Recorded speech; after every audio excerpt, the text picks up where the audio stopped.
നമസ്കാരം. മലയാളി വാർത്തയിലേക്ക് സ്വാഗതം. ജിജി മാരിയോ ദമ്പതികൾ ഇപ്പോൾ അവരുടെ വാർത്തയാണ് ഇപ്പോൾ കഴിഞ്ഞ കുറച്ച് ദിവസങ്ങളായിട്ട് സോഷ്യൽ മീഡിയ വലിയ രീതിയിൽ അത് ആഘോഷിക്കുന്നത്. കാരണം സോഷ്യൽ മീഡിയയിൽ അടക്കം തന്നെ വലിയ സ്വാധീനം ചെലുത്തിയിട്ടുള്ള വ്യക്തികളാണ്. അതുകൊണ്ട് തന്നെയാണ് ഇപ്പൊ നമുക്ക് ഇൻസ്റ്റഗ്രാം ആണെങ്കിലും ഫേസ്ബുക്ക് ആണെങ്കിലും തുറക്കുമ്പോൾ ഇവർ മുൻപ് നടത്തിയിട്ടുള്ള പല പ്രസംഗങ്ങളുടെ വീഡിയോയും ഈ ജിജി പല പ്രസംഗങ്ങൾ കരഞ്ഞുകൊണ്ട് പറയുന്ന ഭർത്താവിനെ സ്നേഹിക്കണം അതിനെക്കുറിച്ച് പുകഴ്ത്തിക്കൊണ്ടുള്ള പല വീഡിയോയാണ് ഇപ്പോൾ ക്ലിപ്പായിട്ട് പല യൂട്യൂബേഴ്സ് എടുത്തിട്ട് അത് ട്രോളുന്നുണ്ട്. അല്ലെങ്കിൽ അവരുടെ ജീവിത പ്രശ്നങ്ങളെ കുറിച്ചിട്ടുള്ള പല കഥകളും പുറത്തു വരുന്നുണ്ട്. ഇപ്പോൾ നമുക്ക് മാധ്യമങ്ങളിലൂടെയൊക്കെ വരുന്നൊരു വാർത്ത ശ്രദ്ധിക്കുമ്പോൾ ഇപ്പോൾ അതൊക്കെ വേറൊരു തലത്തിലോട്ട് പോവുകയാണോ എന്നൊരു സംശയം. ഒരു ഭാര്യയും ഭർത്താവും തമ്മിലുള്ള സാമ്പത്തിക പ്രശ്നങ്ങളോ അല്ലെങ്കിൽ ഒരു പ്രൊഫഷണൽ ഈഗോന്റെ പുറത്തുള്ള പ്രശ്നങ്ങളോ അല്ല, ഇതിപ്പോൾ മറ്റൊരു ഘട്ടത്തിലേക്ക് പോവുകയാണ്. ചേച്ചി, ഇന്ന് എന്തൊക്കെയാണ് ഇപ്പോൾ അതിന്റെ ഒരു കൂടുതൽ വിശദാംശങ്ങൾ പുറത്തു വന്നിരിക്കുന്നത്? ഇന്നലെ ഒരു ചെറിയ വീഡിയോ ദൃശ്യങ്ങളൊക്കെ സോഷ്യൽ മീഡിയയിൽ പ്രചരിച്ചു. ജിജി മാരിയോയുടെ ഭാഗത്ത് നിന്ന് വിട്ടതായിരിക്കാം അത്. ഒരു വീഡിയോയിൽ ഇങ്ങനെ ജിജി എതിർ ഭാഗത്തിരിക്കുന്ന ഈ ഡ്രസ്സിലുള്ള രണ്ട് പേരോട് സംസാരിക്കുന്നതായിട്ടാണ്. ഇത് തീവ്രവാദ ഗ്രൂപ്പാണ്, നിങ്ങൾ എന്തിനാണ് അതിലേക്ക് ഇത് ചെയ്യുന്നത്, പുതിയ ഫിലോക്കാലിയ എന്നുള്ളതിന്റെ മറ്റൊരു പതിപ്പ് നിങ്ങൾ എന്തിനാണ് അത്തരത്തിൽ ഫണ്ട് എന്തിനാണ് ഇത് ചെയ്യുന്നത് എന്നൊക്കെ പറഞ്ഞുകൊണ്ടുള്ളൊരു തീവ്രവാദ ഗ്രൂപ്പ്, തീവ്രവാദികളുമായിട്ട് നിങ്ങൾക്ക് എന്ത് ബന്ധം. ഉടനെ ഇത് നിരവധി ചാനലുകൾ എടുത്തിട്ട് അലക്കുന്നു. അപ്പൊ മാരിയോ ജോസഫ് ഇനി പറയുന്ന തീവ്രവാദി ഗ്രൂപ്പുമായി സുലൈമാൻ എന്നൊരു പേരിൽ നിന്നും ക്രിസ്ത്യൻ ഇതിലേക്ക് സ്വീകരിച്ചു. അപ്പോൾ നിരവധി കമന്റുകളും കാര്യങ്ങളൊക്കെ കേട്ടു. പക്ഷെ കുറച്ച് മണിക്കൂറുകൾക്ക് മുമ്പ് മാരിയോ ജോസഫും അവിടുത്തെ ഈ ഫിലോക്കാലിയ ഫൗണ്ടേഷന്റെ സ്റ്റാഫുകളും ഒരു 8 പേരും കൂടെ ചേർന്ന് ഒരു വീഡിയോ ഇപ്പം പുറത്തിറക്കി. അതിൽ കുറെ ഞെട്ടിക്കുന്ന വസ്തുതകൾ മാരിയോ ജോസഫ് പറയുന്നു. ഇത് ഇവരുടെ ആദ്യ ഭാഗത്തെ ശരി തെറ്റെന്നുള്ളത് നമുക്കറിയില്ല. എന്നാലും നമുക്കിതിൽ നിന്ന് ആദ്യം വിശകലനം ചെയ്യുമ്പോൾ മനസ്സിലാകുന്ന ഒരു കാര്യമുണ്ട്. ഇത്തരത്തിൽ ഉള്ളവരെ ശ്രദ്ധിക്കുക, സൂക്ഷിക്കുക. കോടിക്കണക്കിന് രൂപയുടെ ഫണ്ടിങ് ആണ് ഫിലോക്കാലിയ ഫൗണ്ടേഷനിലേക്ക് പ്രവാസികൾ അയക്കുന്നത്. അതിനകത്ത് ഇപ്പോൾ മാരിയോ ജോസഫ് പറയുന്ന കുറേ കാര്യങ്ങളുണ്ട്. സത്യസന്ധമായിട്ടുള്ള ചില കാര്യങ്ങളൊക്കെ പറയുന്നുണ്ട്. അത് അദ്ദേഹം മനസ്സിൽ തട്ടി പറയുന്നതാണോ, ഇനി അദ്ദേഹത്തിന്റെ ഒരു ഭാഗം വിജയിക്കാൻ വേണ്ടി പറയുന്നതാണോ എന്നറിയില്ല. അദ്ദേഹം നേരിട്ട് കണ്ട മലയാളികളായിട്ടുള്ള പ്രവാസികളുടെ അനുഭവങ്ങൾ, അതായത് നൈറ്റ് ഷിഫ്റ്റും ഡേ ഷിഫ്റ്റും ഒക്കെ ആയിട്ട് അമേരിക്കയും കാനഡയിലും കുട്ടികളെ പോലും കൈമാറുന്ന വഴിയിൽ റോഡിൽ വാഹനങ്ങളിൽ നിന്നുമാണ്. അപ്പൊ അത്രയ്ക്ക് അവർ അധ്വാനിച്ച് കിട്ടുന്ന പണത്തിന്റെ ഒരു ഭാഗം നമ്മുടെ നാട്ടിലെ പാവപ്പെട്ട ജനങ്ങൾക്ക് ഒരു വീടോ അല്ലെങ്കിൽ മെഡിസിനോ ഒക്കെ വേണ്ടിയിട്ട് അവർ അയക്കുമ്പോൾ അതിൽ 1 രൂപ പോലും ദൂർത്തടിക്കരുത്, നഷ്ടമാകരുത്, സ്വന്തം പോക്കറ്റിലേക്ക് വരരുത് എന്ന് പറയുന്ന മാരിയോ ജോസഫിനെ ഇന്ന് കാണാൻ സാധിച്ചു. മാരിയോ ജോസഫ് വീഡിയോയുടെ തുടക്കം ഇങ്ങനെയാണ് പറയുന്നത്. നിരവധി ആരോപണങ്ങളാണ് ഇപ്പോൾ ജിജിക്കെതിരെ ആരോപിച്ചിരിക്കുന്നത്. ജിജിക്ക് സെറ്റ് ഓഫ് ബോക്സ് കൊണ്ട് തലക്കടിച്ചു എന്ന് പറഞ്ഞതിന്റെ ട്വിസ്റ്റ് വേറൊരു തരത്തിലാണ് ഇപ്പോൾ ഈ പറയുന്ന മാരിയോ ജോസഫ് പറയുന്നത്.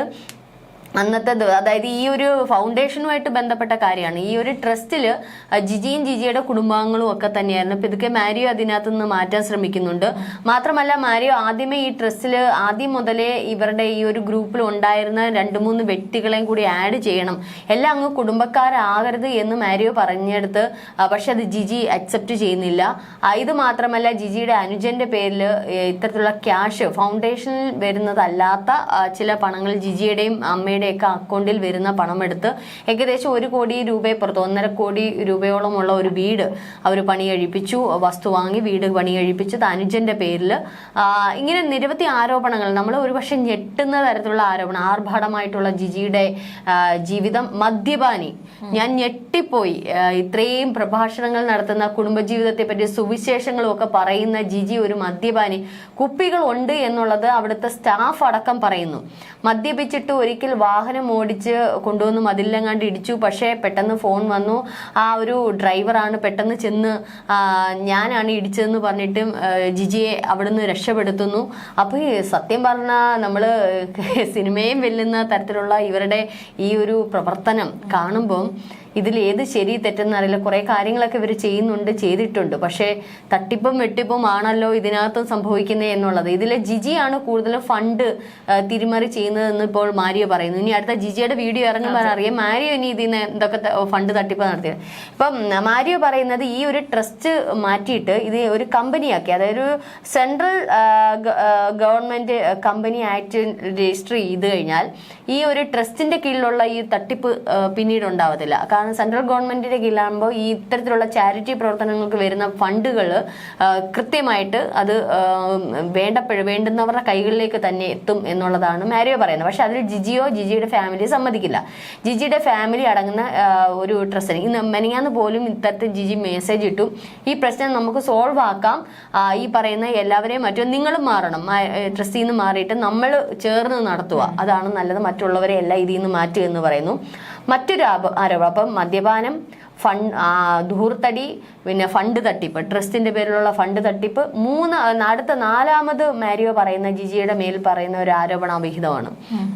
അതായത് ആദ്യം ആൽബി എന്ന് പറയുന്ന ഒരു ഫ്രണ്ട്, ആദ്യത്തെ ഒരു സുഹൃത്തെന്ന് പറഞ്ഞിട്ടുണ്ടെങ്കിലും ആദ്യമേ ബന്ധമുള്ള ഒരു വ്യക്തിയായിരുന്നു അദ്ദേഹവുമായിട്ടുള്ള ഇത്. പിന്നീട് ഇവരുടെ 2023 ഇവരുടെ ഒരു കസിൻ സന്തോഷ് ജോർജ് എന്ന് പറയുന്ന കസിൻ മാരിയോട് പറഞ്ഞു ഇത്തരത്തിൽ ഓഫീസിൽ ജോലി ചെയ്യുന്ന പയ്യനുമായിട്ട് ജിജിക്ക് അടുപ്പമുണ്ടെന്ന്. അങ്ങനെ ജിജി ഇത് കേൾക്കാത്ത പാടെ അദ്ദേഹത്തിന് വന്ന് നല്ല മൂക്കിന് നല്ല അടി കൊടുത്തു. അവസാനം മൂക്കിൽ നിന്ന് ബ്ലഡ് വന്നു, ചെവിയിൽ നിന്ന് ബ്ലഡ് വന്ന് ഹോസ്പിറ്റലിൽ അഡ്മിറ്റായി, കേസായി. അവസാനം ആ കേസ് ഒത്തുതീർപ്പാക്കാൻ 5 ലക്ഷം രൂപ കൊടുക്കണമെന്ന് പറഞ്ഞു. നാട്ടുകാർ പറഞ്ഞ നാണക്കേടല്ലേ, 5 ലക്ഷം കൊടുക്കണമെന്ന് പറഞ്ഞു. അപ്പോൾ ഈ ട്രസ്റ്റിൽ നിന്ന് എടുത്ത് കൊടുക്കാൻ പറഞ്ഞു.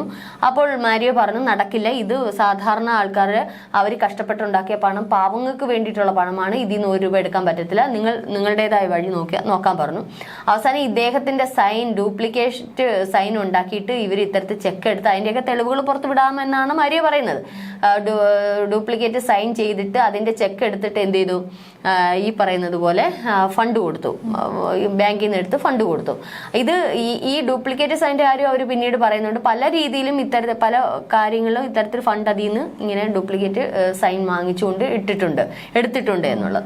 അവിടുത്തെ അക്കൗണ്ടന്റ്, റിസപ്ഷനിസ്റ്റ്, ഡ്രൈവേഴ്സ്, പിന്നെ ട്രസ്റ്റിൽ 2-3 അജ്മലിനൊക്കെ പേരുള്ള 1-2 പേര്, അങ്ങനെ ഒരു 8-9 പേരോളമാണ് ഈ ഒരു ഫൗണ്ടേഷന്റെ കീഴിൽ പ്രവർത്തിക്കുന്ന അവിടുത്തെ സ്റ്റാഫുകളായിട്ടുള്ള വ്യക്തികളാണ് ഈ ഒരു വീഡിയോയിൽ വന്നിരുന്ന് കാര്യങ്ങളെല്ലാം വിശദമായിട്ട് പറയുന്നു. മദ്യപാനം അവരെല്ലാം പറയുന്നുണ്ട്, ജിജിയുടെ തെറ്റായിട്ടുള്ള നടത്തിപ്പ്, പിന്നെ ഈ പറയുന്നോണം ധൂർത്ത്, പിന്നെ അതേപോലെ തന്നെ ഈ അവിഹിതം കൃത്യമായിട്ട് പറയുന്നില്ല, ബന്ധമുണ്ടെന്ന് സന്തോഷ് ജോർജ് പറഞ്ഞെന്നുള്ളതേ പറയുന്നുള്ളൂ. അദ്ദേഹത്തിന് മൂക്കിലിട്ട് ഇടിച്ചു, അത് ഞാൻ പറയുന്ന ഒരു കണക്കിന് നല്ലതാണ്. എന്തിനാണ് ഇങ്ങനെ അനാവശ്യമായിട്ടുള്ള ഗോസിപ്പ്? പിന്നെ അത്തരത്തിൽ എന്തെങ്കിലും ഉണ്ടെങ്കിൽ ഈ പറയുന്നത് പോലെ ഭർത്താവാണ് അത് ചെയ്യുന്നത്, ഭർത്താവ് അത് കണ്ടെത്തത്തോളം കാലം മറ്റൊരാൾ വന്ന് ഇത്തരത്തിലുള്ള ഗോസിപ്പുകൾ ശരിയാണോ തെറ്റാണോ എന്നുള്ള അറിയാണ്ട് അല്ലെങ്കിൽ കൃത്യമായ തെളിവുകൾ സഹിതം കൊടുക്കണം അല്ലേ. ഇപ്പൊ ഒരാളുമായിട്ട് ഇപ്പൊ അവരൊരു ഈ പറയുന്ന ഇൻഫ്ലുവൻസേഴ്സ് ആണ്, അവർക്ക് പലയിടത്ത് യാത്രകൾ പോകേണ്ടി വരും. അപ്പോൾ ഒരു പക്ഷേ ആ പയ്യനുമായിട്ട് കുറച്ചധികം ഒരു സഹോദരനെ പോലെ ആയിരിക്കും, എന്താന്നുള്ള അറിയില്ലല്ലോ. അപ്പൊ കാറിൽ പോയെന്നിരിക്കും, വന്നെന്നിരിക്കും. അതിൽ തെറ്റായിട്ട് കാണേണ്ടുന്ന കാര്യം അതിൽ എനിക്ക് തോന്നുന്നില്ല. ഇനി അതിൽ എന്തെങ്കിലും തെറ്റായിട്ട് ഉള്ളതാണെന്നുണ്ടെങ്കിൽ അത് കൃത്യമായ തെളിവുകൾ നൽകണം. തെളിവ് നൽകിയാൽ ഓക്കെ, നമുക്കൊക്കെ സമ്മതിക്കാം. അല്ലാതെ വല്ലവന്മാർ ഇതേപോലെ ഗോസിപ്പ് പഠിച്ചാൽ പിന്നെ മൂക്കിന്റെ മണ്ടയല്ലാതെ വേറെ എന്തെങ്കിലും അടിച്ചു പൊട്ടിക്കാൻ പറ്റും. അത് ഒട്ടും ജിജി ചെയ്തോട് ഞാൻ വലിയ ഇത് പറയുന്നില്ല, കാരണം ആർക്കായാലും ദേഷ്യം വരും. പിന്നെ ഈ പറയുന്നത് പോലെ അങ്ങനെ ഉള്ള കാര്യങ്ങളൊക്കെ ഇപ്പോൾ മാരിയോ വീഡിയോയുടെ മുന്നിൽ പറയുന്നത്. എന്നിട്ട് അവസാനം ഒരു കാര്യം കൂടി അദ്ദേഹം പറയുന്നുണ്ട്, എൻ്റെ ഭാര്യയെ എനിക്ക് വേണം. അതാണ് രസകരമായിട്ട് തോന്നുന്നത്. ഇത്രയൊക്കെ ഉണ്ട്, ഇത്രയൊക്കെ ആക്രമണങ്ങളൊക്കെ കാണിക്കുന്നു. പുള്ളിയെ ഈ സെറ്റ് ഓഫ് ബോക്സിന്റെ കാര്യം പറയുന്നുണ്ട്.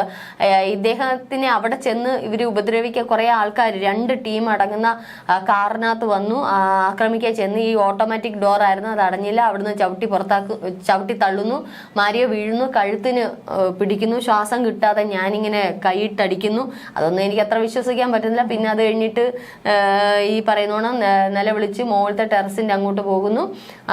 അപ്പൊ അവിടെ ചെല്ലുന്നു, ജിജി ഉപദ്രവിക്കാൻ ചെല്ലുന്നു. അപ്പോഴേ ഈ കണ്ടോണ്ട് വരുന്ന വേറൊരു സ്റ്റാഫുണ്ട്, ആ വ്യക്തിയാണ് പറയുന്നത് സ്വന്തമായിട്ട് ഗ്ലാസ്സിലിട്ട് ഇടിച്ച് ജിജി അങ്ങനെ പരിക്കേൽപ്പിക്കുകയാണ് ചെയ്തത് എന്നുള്ള രീതിയിൽ. അപ്പം അങ്ങനെ സെറ്റ് ഓഫ് ബോക്സിന് അടിക്കാൻ വേണ്ടിയിട്ട് അവിടെ TV അങ്ങനെയുള്ള സംഗതികളൊന്നും അവിടെ ഇല്ലായിരുന്നു എന്നുള്ളതും മാരിയോ പറയുന്നില്ല. സത്യം എന്ത് മിഥ്യ ഏതെന്ന് നമുക്കറിയില്ല. പക്ഷേ ഇതിൽ അവസാനം മാരിയോ ജോസഫ് പറയുന്നത് ഞാൻ നേരത്തെ പറഞ്ഞതുപോലെ, എനിക്ക് എൻ്റെ ഭാര്യയെ വേണം, പക്ഷെ മദ്യപാനമില്ലാത്ത, ദൂർത്തടിയില്ലാത്ത, ഒരു പക്ഷെ സമ്പത്തിനോട് മോഹമില്ലാത്ത എൻ്റെ പഴയ കുട്ടൂസിനെ തന്നെ എനിക്ക് തിരിച്ചു വേണമെന്ന് മാരിയോ പറയുന്നതിലും ഒരു പക്ഷെ അതിൽ സത്യസന്ധമായിട്ടാണ് പറയുന്നതെങ്കിൽ അതിലൊരു നല്ല വശം കാണുന്നുണ്ട്. ഒരുപക്ഷെ അങ്ങനെയുള്ള ജിജിയെയാണ് ഒരുപക്ഷെ ജനവും സ്നേഹിച്ചിരുന്നത്, അല്ലെ അങ്ങനെയാണ് എന്ന് കരുതി സ്നേഹിച്ചിരുന്നതാണ്. ഒരുപക്ഷെ അങ്ങനെ ഒരു ഭർത്താവ് ശരിയായ രീതിയിൽ ആഗ്രഹിക്കുന്നുണ്ടെങ്കിൽ അത് ശരിയാണ്. പക്ഷേ ഇത് ശരിയായ രീതിയിലാണോ ആഗ്രഹിക്കുന്നതെന്നുള്ള അറിയില്ല. കാരണം ഇത്രയും കുറ്റങ്ങൾ പബ്ലിക്കായിട്ട് സ്വന്തം ഭാര്യ തീരെ മോശമായിട്ടുള്ള ഒരു വ്യക്തിയാണെന്ന് പറഞ്ഞിട്ട് പിന്നെ എങ്ങനെ അക്സെപ്റ്റ് ചെയ്യും എന്നുള്ളത് നമുക്കറിയില്ല. അതൊക്കെ അവരുടേതായ വേർഷൻ ആയിരിക്കും. പക്ഷെ ഇത് പൊതുമധ്യത്തിൽ വരുമ്പോൾ ഇതൊരു സാമൂഹ്യ വിഷയമായിട്ട് നമ്മൾ മറ്റൊരാളുടെ ജീവിതത്തിലെ സാമൂഹ്യ വിഷയമായിട്ട് ചർച്ച ചെയ്യാനുള്ള കാരണം തന്നെ ഇവരൊരു പബ്ലിക് ഫിഗറാണ്, ഇവർ ഇൻഫ്ലുവൻസേഴ്സാണ്, ഇവർ നിരവധി ചാരിറ്റി പ്രവർത്തനങ്ങൾ ചെയ്യുന്നവരാണ്. ഒരു പക്ഷേ കേട്ടുകൊണ്ടിരിക്കുന്ന നിരവധി പ്രേക്ഷകരായിരിക്കും ഇവർക്ക് വേണ്ടിയിട്ട് ഇവരുടെ ഫൗണ്ടേഷനിൽ പണം അയച്ചത്. അപ്പോൾ അവർക്ക് അറിയേണ്ടതായിട്ടുള്ള കാര്യമുണ്ട്. അതുകൊണ്ടാണ് ഇവിടെ ഒരു വാർത്താ പ്രാധാന്യം വരുന്നത്. കാരണം ഇത്തരത്തിലുള്ള ചാരിറ്റി പ്രവർത്തനങ്ങൾ ചെയ്യുന്ന മിക്ക ആൾക്കാരും സ്വന്തം കിശയിലേക്ക് വകയിരുത്തുന്ന തരത്തിൽ അത് പാടില്ല എന്ന് മാരിയ ജോസഫ് പറയുന്നു. ഇനി അദ്ദേഹം ഫണ്ടും വക മാറ്റിയിട്ടുണ്ടോ ഇല്ലയോ എന്നുള്ളത് ജിജി പറയുമ്പോഴേ ഇനി അറിയത്തുള്ളൂ. പക്ഷെ ഇപ്പോൾ അദ്ദേഹം പറയുന്നത് എല്ലാം തന്നെ ശരിയാണ്. കാരണം ഒരിക്കലും ഒരു ഫണ്ട് ഇത്തരത്തിൽ വരുന്ന ഫണ്ടുകൾ സ്വന്തം പോക്കറ്റിൽ, ചാരിറ്റി എന്ന് പറഞ്ഞാൽ നമ്മൾ എല്ലാം ഉപേക്ഷിച്ച് പാവങ്ങൾക്ക് വേണ്ടിയിട്ട് നമ്മളെ സ്വയം അർപ്പിക്കുന്നതാണ് ചാരിറ്റി. അല്ലാതെ അതിൽ നിന്നും കീശ വെളുപ്പിച്ച് സ്വന്തം കുടുംബത്തെ വെളുപ്പിക്കാൻ നിന്ന് കഴിഞ്ഞാൽ അത് ഒരു യഥാർത്ഥ ചാരിറ്റി ആവില്ല. ഇപ്പം മാരിയോ തന്നെ പറയുന്നു, എനിക്ക് പെട്രോളിന് കാശോ അല്ലെങ്കിൽ ഒരു നേരത്തെ ആഹാരത്തിന് ഞാൻ ചിലപ്പം വാങ്ങിക്കാറുണ്ട്. അതിൻ്റെ കൂടെയുള്ള മറ്റ് ട്രസ്റ്റങ്ങൾ 1-2 റിട്ടയർഡ് ആയിട്ടുള്ള അധ്യാപകരാണ്, ഭാര്യയും ഭർത്താവും. അവരും പറയുന്നത് ഞാൻ ഒരു രൂപ പോലും വാങ്ങിയില്ല. കോവിഡ് സമയത്തൊക്കെ ഞാൻ എൻ്റെ സ്വന്തം കാറിൽ ഞാൻ പെട്രോൾ അടിച്ചാണ് പോയിട്ട്, ഞങ്ങൾ ആരും വാങ്ങിക്കത്തില്ല. പക്ഷേ മറ്റുള്ള സ്റ്റാഫുകൾക്ക് അവർ പൈസ കൊടുക്കാറുണ്ട്. പക്ഷേ ജിജി അങ്ങനെ ആയിരുന്നില്ല. ഇതിൽ നിന്നൊക്കെ വക മാറ്റി എടുക്കാറുണ്ട്. അവരുടെ അമ്മ ഉൾപ്പെടെ എടുക്കാറുണ്ട്. അവർക്ക് വലിയ കെട്ടിടമുണ്ട്, ഏതാണ്ട് 1.5 കോടി രൂപയുടെ കെട്ടിടം കണ്ടാണ്. പിന്നെ മറ്റു കാറ്, അങ്ങനെയുള്ള ആഡംബര ജീവിതം. മാത്രമല്ല വിദേശ മദ്യങ്ങൾ. അപ്പോൾ ഈ മദ്യമൊക്കെ കുടിച്ച് ചുമ്മാ അല്ല, ചില വീഡിയോ ഒക്കെ കാണുമ്പം ആൾക്കാരെടുത്തിട്ട് അങ്ങ് ട്രോൾ ചെയ്ത് ഈ അമിതമായിട്ടുള്ള ചില സംസാരങ്ങൾ ജിദ്ദിയായിട്ട് വന്നു. ഇനി ഇതൊക്കെ മദ്യപിച്ചിട്ടാണോ ഇല്ലയോ എന്നുള്ളത് നമുക്കറിയില്ലല്ലോ. മദ്യപാനിയായിരുന്നു എന്ന്, തികഞ്ഞ മദ്യപാനിയായിരുന്നു എന്നാണ് ഭർത്താവ് പറയുന്നത്. 24 മണിക്കൂറുണ്ടെങ്കിൽ ഭൂരിഭാഗം മദ്യത്തിന് അടിമയായിരുന്നു എന്ന്.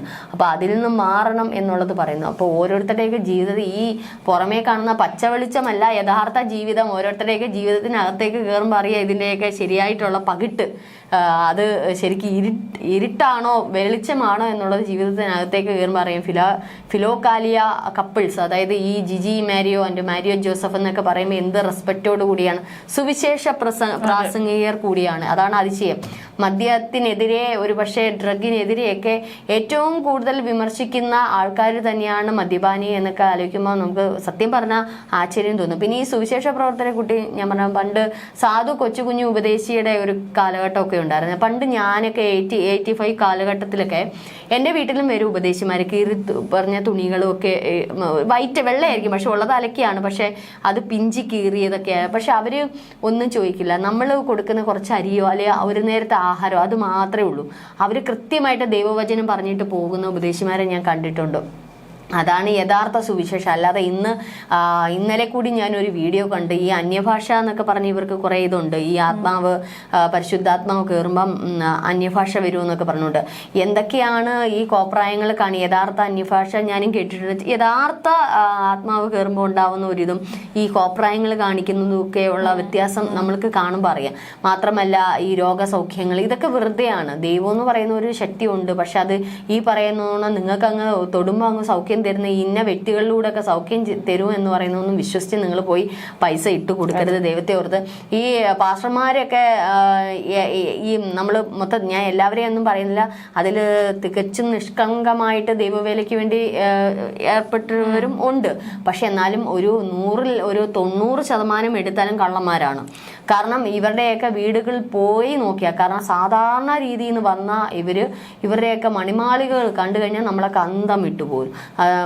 ഈ പറയുന്ന വിശ്വാസികളെ കൈകളിലെടുത്ത്, ഞാൻ ഒരിടത്ത് പോയപ്പോൾ ഞാൻ കണ്ടിട്ടുള്ളതാണ്, നിങ്ങൾ ഇപ്പോൾ തന്നെ ദൈവത്തിന് വേണ്ടി നിങ്ങളിലുള്ള സർവ്വതും സമർപ്പിക്കൂ, നിങ്ങൾക്ക് ഇപ്പം തന്നെ വിടുതൽ കിട്ടും, അത് കിട്ടും, ഇത് കിട്ടും. കാരണം ഈ കൃത്യവന്മാർ ഈ അവസാനം ഇതിൻ്റെയൊക്കെ സമയമാകുമ്പോഴത്തേന് കുറേ ആൾക്കാരായിരുന്നു പാവങ്ങൾ പേടിച്ചും ഭയന്നും ദൈവത്തോടുള്ള വിശ്വാസം കാരണം കൊണ്ടുവന്ന് എല്ലാം ഇടും. ഞാൻ പള്ളിയിൽ പോയിട്ടുള്ളത് കൊണ്ട് എനിക്കറിയാം കൃഷ്ണേതോ. ഞാൻ ഒരിക്കൽ ഇത്തരത്തിലൊരു പാസ്റ്റർ പറഞ്ഞപ്പോൾ എൻ്റെ തൊട്ടടുത്ത് ഒരു അമ്മച്ചി ഉണ്ടായിരുന്നേ, വെള്ള സാരിയൊക്കെ കൊടുത്ത് വളരെ പ്രായം ചെന്ന ഒരു അമ്മച്ചി.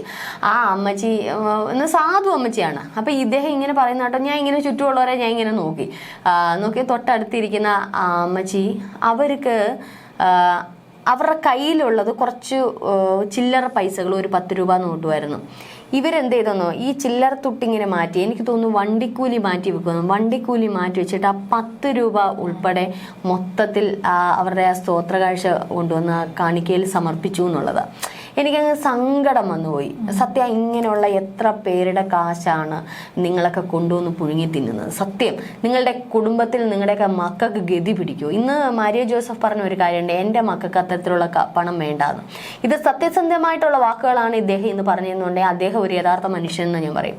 എൻ്റെ മക്കൾക്ക് ഈ പാവങ്ങൾ തരുന്ന, അല്ലെങ്കിൽ ഈ കഷ്ടപ്പെട്ട് ഓരോ പ്രവാസികളും പാവങ്ങൾക്ക് വേണ്ടി അയച്ചു തരുന്ന പണത്തിൻ്റെ 1 രൂപ പോലും എൻ്റെ മക്കൾക്ക് വേണ്ട, അല്ലാതെ അവർക്കുണ്ട്, അല്ലാതെ അവർ ജീവിക്കട്ടെ, ഇതിന്ന് ഒരു അങ്ങനെയല്ല ഞാൻ ഇത് തുടങ്ങിയത് എന്ന് പറയുന്ന നെഞ്ചിൽ കൈവച്ച് സത്യസന്ധനായ ഒരു വ്യക്തിയാണ് നിങ്ങൾക്ക് നിങ്ങളുടെ കൂടെ ദൈവം ഉണ്ടായിരിക്കും അല്ലേ?